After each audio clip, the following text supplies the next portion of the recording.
Imagine telling Nigerian parents after they finish paying for your education till like degree level that you want to go back again and start.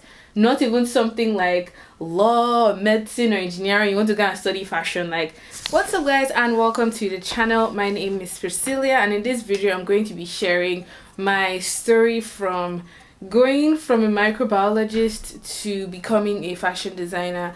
I actually applied for fashion school from Nigeria, and I get asked a lot, how did you do it? How did you get your admission? What did you do? And I'm going to be answering those questions in this video. If you'd like to know how I got into fashion school from all the way Nigeria to here, London, then keep on watching.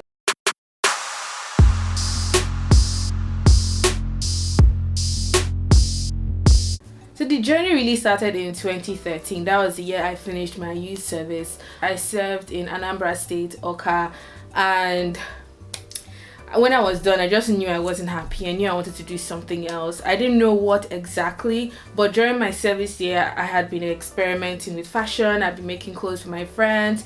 I even did like a mini catwalk show during like the NYSC sort of events week, and a lot of people would tell me, oh, you have potential, you could really do this if you want to, have a way with fabrics. Like, I kept getting compliments, but you know when you're not confident enough in your craft because you maybe don't have a degree or you don't just feel good enough.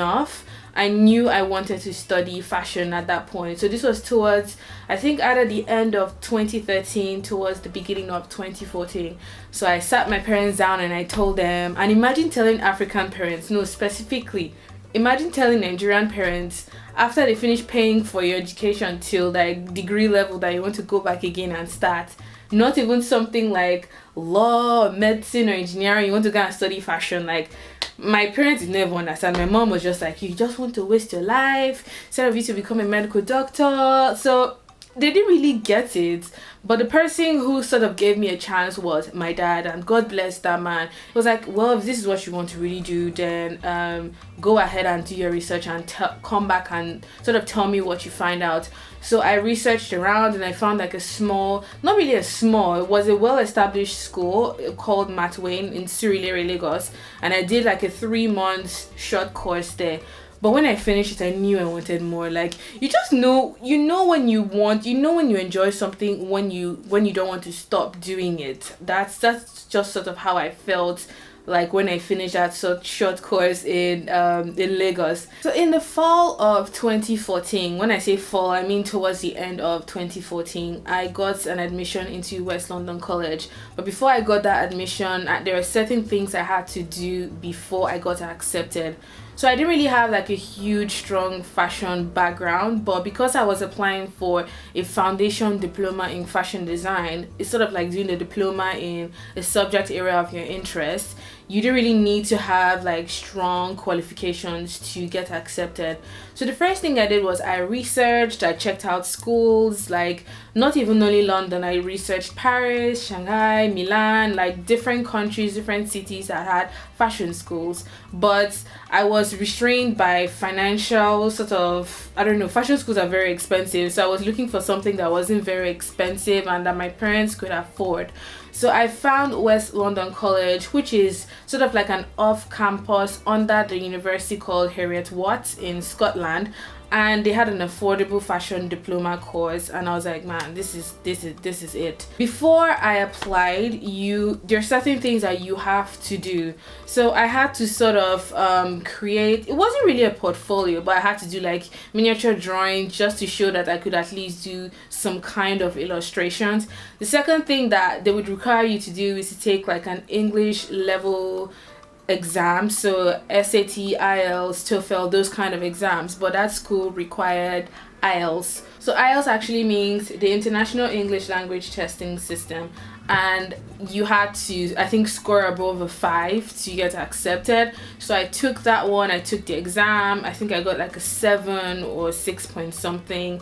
And when you submit that IELTS, those sort of things that I told you to come up with, whether it's like a mini project or a drawings, I had a Skype interview. So during the Skype interview, they asked me a bunch of questions, just to get a feel of who I was before they accepted me. So I found this student visa checklist online, and I believe this is such a great way to make sure you have all your documents ready before you even think about applying for your student visa. I realized I missed some points when I filmed the sit down talk through of how I got into fashion school, but I went back again just to add a bit more information for you guys. So before I got my CAS number from my uni, there was some more information that I had to provide. I had to provide them with a sponsor. I had to prove that I had accommodation ready for me here, and thankfully I already had like an uncle here who looked after me. I also have to prove that either someone is going to be providing money for me, or there was money kept in a bank account that I had access to, or that my parents would give me, just prove that I could take care of myself financially when I got here. So I would suggest you go through this checklist, go to this website for more information. There's a lot more documentation that goes into place before your CAS number is actually given to you. You have to pay your fees before you get your CAS number. You have to provide more documents concerning your education. You have to do some more other things depending on your university, but they would usually tell you what you need, so you go ahead and provide it for them. But all the same, I hope you guys will find this video useful. Let's get back to the sit down. After some days, I can't really remember if it was up to weeks, but they sent me a provisional acceptance letter, and I had to pay my fees. Yes, I think that was what happened. I think I had to pay my fees. The memory is becoming fuzzy in my head, but I think I had to pay my fees. And then after paying my fees, they sent me my CAS number.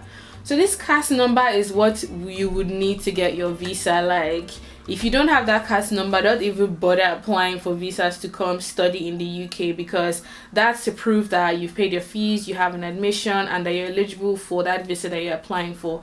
So I applied for the tier 4 visa, and I got my visa because I had all the required sort of documents. So before you even apply for the visa, you need to sort of have accommodation sorted, not to a concrete level, but have some kind of plan. Do you have family here? Do you plan on staying in student accommodation? Do you plan on getting your own place, shared accommodation? But they like to know that you sort of have everything figured out, and then you're not just going to come here stranded. Another important detail is I had to get my ticket, so going and coming, like return, just to prove that I had means to travel here and to go back.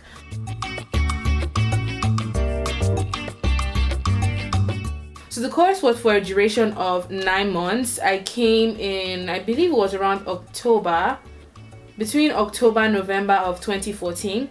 I came and I did my full 9 months, but when I was done with the 9 months, I knew I still wanted to refine my craft. I knew I wanted to learn more. And fortunately, the same school had like a BA course in fashion design. So this was a really easy transition for me to do. I didn't need to go out and apply for other schools. I didn't need to go through the UCAS process that universities in the EU or in the UK go through. I just applied in the same school for their BA course. They gave us a project to do, and it was sort of like a mini project just to show our skill, and we had like an interview before I got my admission to do BA fashion design. So that was, the BA course was from 2015 till 2017. So I would say if you're coming from another country to the UK, if you're coming from Nigeria, do your research, because if there's one thing that would really help you is information. I remember when I had to present the idea of coming here to study, like my parents were like, oh, are you sure you know what you're doing?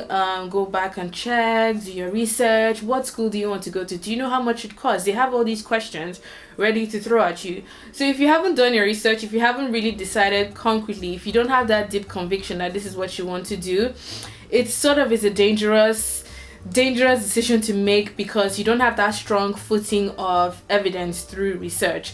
So I say do your research. It doesn't even have to be London, it doesn't have to be the UK. There are good schools in Milan, there are good schools in Shanghai, there are good schools in New York, but something that would guide you is how much you can afford to pay. So because I am an international student, my parents had to pay my fees. I didn't have student loans, I didn't have a scholarship, I didn't have any kind of like guardian paying my fees for me. So you have to think about the financial capability of yourself and your family before you choose your school as well. I hope you guys enjoyed watching this video. I hope you found it useful. If I missed any points that you are interested in, please ask them down below. Leave all your questions or your ideas or your suggestions, and I will get back to you. If you've also studied fashion, whether it's in the UK or any other parts of the world, and there's any other information that you think someone watching this video should have, please comment it down below. I believe in learning as a community. I believe in sharing information because that's one of the ways that we can grow and evolve. So thank you so much for watching. Give this video a thumbs up if you like more sort of fashion school story type videos. The next video, keep being creative, keep being innovative, and have a good morning, afternoon, and evening wherever you are. Bye.